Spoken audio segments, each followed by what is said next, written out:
Welcome. This is SLN TV News English and my name is Yasmin Saeed.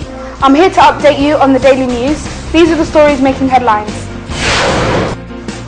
Somaliland Vice President conducted monitoring visit to Haraf village near Hargeisa. The Minister of Justice opened training workshop for judges. UN Arab League envoy says Syria resembles Somalia.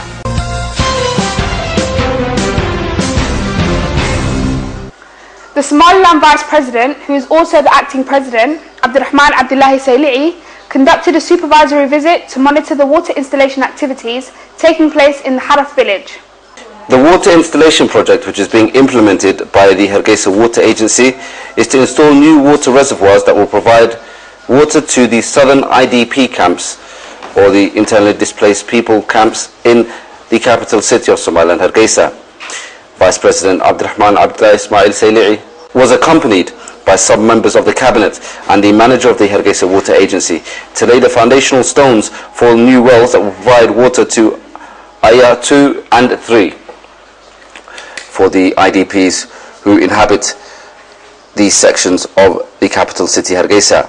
Finally, Vice President, speaking to the media, pointed out the improvement of water services as one of the top priorities of the current government.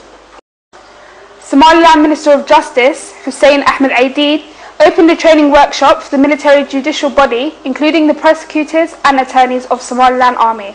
This training workshop was held in the University of Hargeisa and had 25 attorneys and prosecutors in attendance from the national military court systems. The main purpose of this training was to upgrade the skills of those judicial officials to promote the protection of human rights of those suspects and alleged persons who undergo military courts, and how their cases and allegations are processed legally. The workshop also focused on how the military court attorneys would collaborate with other civilian courts. Minister of Justice Hussein Ahmed Aidid, who during the opening remarks spoke about the objectives of the workshop, also discussed the significance of this training scheme and the promotion of justice in general. The Director General of the Ministry of Justice also urged participants to utilize this opportunity by taking advantage and applying the skills gained to their daily duties. Somaliland Ministry of Livestock organised and sponsored an IGAD regional summit on the improvement of livestock export centres in Hargeisa, capital city of Somaliland. The Somaliland Ministry of Livestock organised and sponsored an IGAD regional summit on the improvement of livestock export centres in Hargeisa, the capital of Somaliland.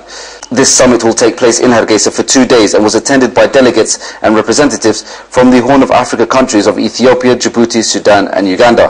The Director General of the Ministry of Livestock, Mohammed Ahmed Agawine, spoke during the ceremony and said that this summit has a special significance for the whole IGAD region, and Somaliland will host this summit as the backbone of its economy is livestock.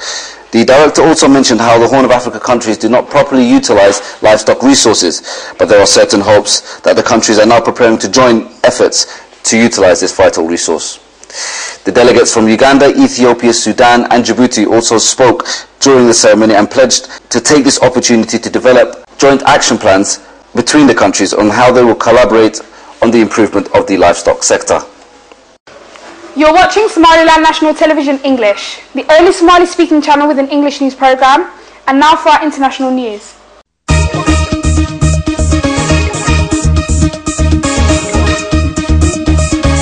North Korea has cut off a humanitarian hotline with the South and torn up the armistice that ended the Korean War in the 1950s. As tension escalates, the US has announced more sanctions following a UN vote last week. The Red Cross headline has been used by both the North and South Korea for general communication and to discuss aid shipments. North Korean state-run TV showed images of mass rallies in several parts of the country. It's not clear exactly when they took place, but thousands of soldiers and civilians turned out to denounce the country's enemies. A military general in the southern Hunyang province told the crowd, US imperialists and their puppet warmongers should realize who they are dealing with. Pyongyang has threatened a nuclear strike over annual military exercises currently taking place between South and the US. Joint drills involving 10,000 South Korean and 3,500 American troops to last 2 weeks. The South Korean capital saw demonstrations against military drills on Monday, with prosecutors calling for peace talks. Despite war of words. Analysts believe that the actual clash is unlikely, seeing the North's belligerence as an effort or an attempt to forge national unity and force the South and the US to engage in dialogue.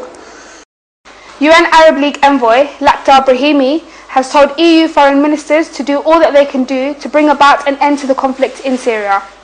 Speaking after the meeting, the 27 countries' top diplomats, Brahimi said Syria would risk a long-drawn civil war without a solution soon. I've said several times, the Syrian crisis has to be resolved through political compromise, as the situation resembles closely, and perhaps even more than, to that of Somalia a few years ago, he said to reporters in Brussels. As Brahimi left the meeting, French Foreign Minister Laurent Fabius said the European Union needs to review the decision to impose weapons embargoes on the Syrian opposition.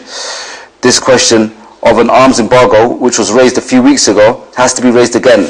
Quickly, we cannot afford this imbalance between the two sides, which is leading to the massacre of entire people, Fabius said.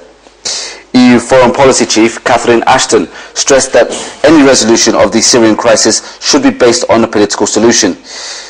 She said, "It's terrible, terrible situation, and it's of enormous concern to everybody, not only the EU Foreign Affairs Council. I think to every country across the world to try and find a way through this. But in the end, it's going to have to be a political solution," she said. The UN estimates that as many as 70,000 people have died in the conflict over the past 2 years. That's all the news we have for you today. Thank you for watching, and until next time, goodbye.